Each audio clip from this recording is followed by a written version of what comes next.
Ollaan tänään käymässä täällä Ulkotammion saarella, mikä kuuluu tähän itäisen Suomenlahden kansallispuistoon. Ja katsotaan seuraavaksi vähän, että millaisia reittejä täältä löytyy ja toivotaan, ettei sada ihan hirveästi.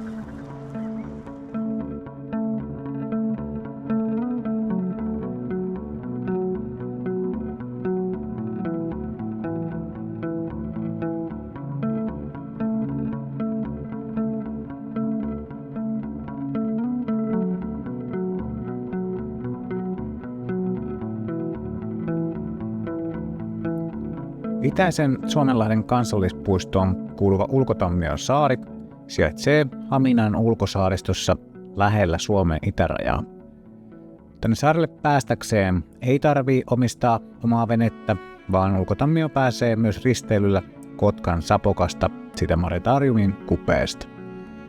Viime vuosina kyytejä on tarjonnut ainakin Meriset, jota mekin käytettiin tällä retkellä, ja toi risteily kestää pari tuntia. Ja siinä matkalla voi kuunnella tietoiskuja alueen historiasta sekä nauttia sitten kahvilan tarjoiluista. Vinkkinä täytyy sanoa, että matka kannattaa varata ajoissa. Mä olin itse suunnitellut tätä vierailua jo aiempana vuonna, mutta matkat oli silloin loppuun myyty.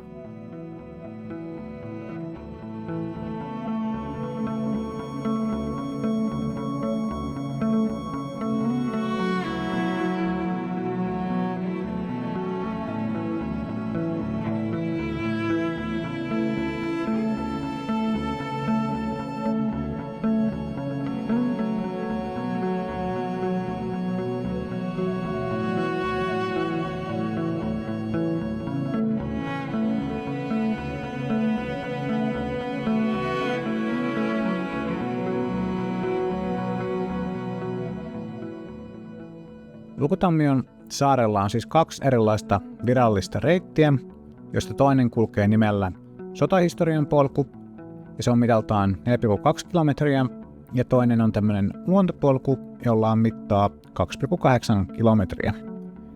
Nämä reitit ei siis ole täysin erilliset, vaan tämä Sotahistorian polku kattaa myös suuren osan luontopolun reitistä. Mä laitan linkin tuohon reittisivustolle videon kuvaukseen, niin pääsette itse katsomaan näitä reittejä vähän tarkemmin. Mutta me liikuttiin siis tällä kertaa pääasiassa tuon luontopolun alueella, ja lopussa pyörättiin hieman myös tuolla Sotahistorian polun puolella saaren pohjoisosassa.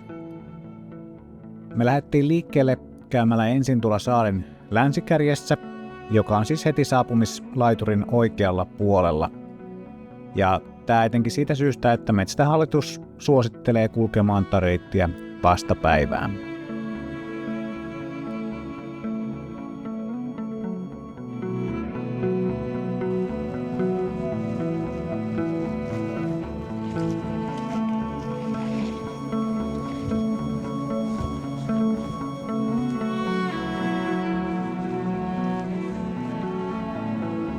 Aika pientä polkua täällä välillä nämä reitistöt. Välillä rupeaa aina miettimään, että onko oikealla reitillä lainkaan, ja sitten semmoista aika reittimerkitkin aika matalat, semmoista valkoiset tolpat välillä, että niitten kanssa saa olla täällä tarkkana. Ja vinkkinä, jos tuutte sateisen aikaan, niin kannattaa ehkä laittaa kumisaappaat.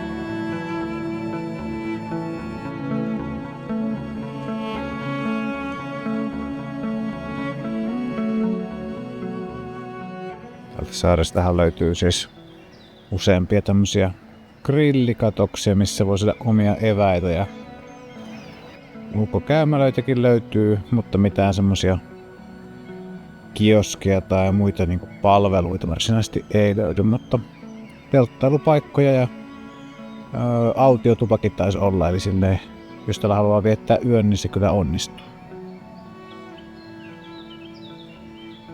Jos saareen tulee meidän tapaan päiväristeilylle, niin aikaa tutustumiseen on tommoset pari tuntia. Mikäli maisemista ja luonnosta haluaa nauttia rauhassa, niin tää voi tuntua varsin lyhyeltä ajalta. Itekin olisin viihtynyt mielelläni saarella vähän pidempään, mutta parissa tunnissa kerkesi hyvin kiertämään tuon luontopolun sekä syömään sitten eväitä rannalla. Itse etenkin erilaisten luontotyyppien vaihtelu ja merimaisemat teki vaikutuksen, ja mikäli tommonen rauhallinen saaristo ja meriluonnosta nauttiminen on omaan mieleen, niin suosittelen ehdottomasti harkitsemaan ihan yöpymistä Ulkotammion upeissa maisemissa.